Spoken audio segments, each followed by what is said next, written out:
जय श्री राधे राधे राधे।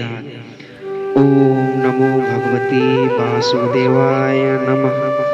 यदा यदा हि धर्मस्य ग्लानिर्भवति भारत अभ्युत्थानं धर्मस्य तदात्मानं सृजाम्यहम्। परिभाषणा सांकृतना विनाश्य च दृष्टिकातम धर्मसत्यापनार्थाय संभवामि युगे युगे। हेलो दोस्तों, हमारे YouTube चैनल पर आप लोगों की बहुत बहुत ही स्वागत है। कहते हैं कि ये श्रीमद् भागवत, इसी से ही संसार चलता है, क्योंकि हमारी इस श्री कृष्ण जी की लीला के ही कारण इस कलयुग में ये सब कार्यक्रम हो रही है। इसीलिए कि सबसे बड़ा शक्ति हम लोग की हमारी श्रीमद् भागवत कथा के ही नीति नियम से हमारी संसार और हम लोग चल रहे हैं।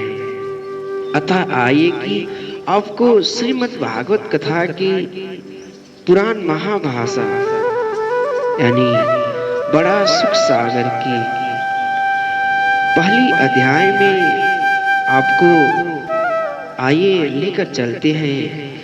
कहते हैं कि नारद सनकादि सगा समागम और भक्ति ज्ञान वैराग्य वृतांत इन लोग निवेदन कर रहे हैं। कहते हैं कि द्वापर के अंत में श्री कृष्ण जी अपनी लीलाओं को समाप्त कर वैकुंठ चले गए और कलयुग की आगमन के परिणाम स्वरूप धर्म क्षय और अज्ञान का अंधकार बढ़ने लगा, तो तत्कालीन ऋषियों को धर्म रक्षा की चिंता हुई। उन्होंने नैमिषारण्य में एक बृहद सम्मेलन का आयोजन किया।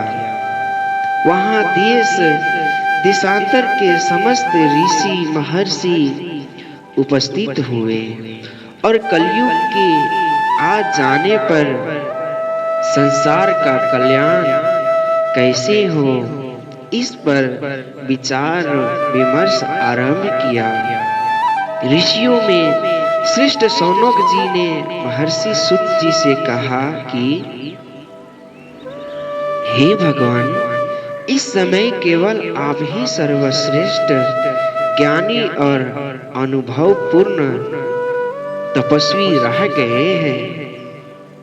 एवं आप कोई ऐसा उपाय बताए जिससे कलयुग के मनुष्यों का कल्याण हो। सूत जी ने कहा कि मेरी समझ में इसके लिए वह कथा ही सर्वश्रेष्ठ है जिसे सुखदेव जी ने राजा परीक्षित को सुनाया था। वह कथा परम भक्ति पूर्ण और श्री कृष्ण जी को प्रश्न करने वाली थी।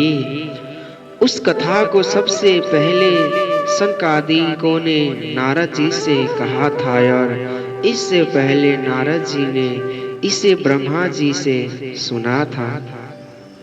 सनकादिकों ने नारद जी से इस कथा को कैसे कहा, इसका इतिहास में तुमसे कहता हूँ, ध्यान देकर सुने।